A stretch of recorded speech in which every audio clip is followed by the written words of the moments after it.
Welcome back to another video. In today's video, I'll show you how to transfer stocks from Robinhood to another broker. First, open your browser and go to the eTimes Trade website. You'll need to start the transfer from eTrade, not Robinhood.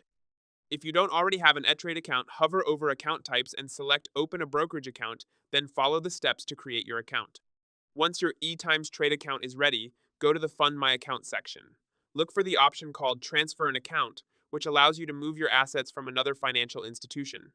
Next, enter the required details, including the name of the delivering institution, Robinhood, your Robinhood account number, and the account registration to confirm ownership.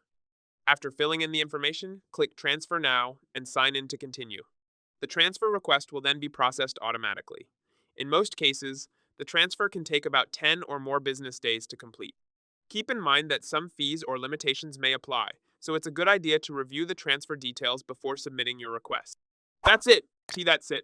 If you found this video helpful, don't forget to like and subscribe.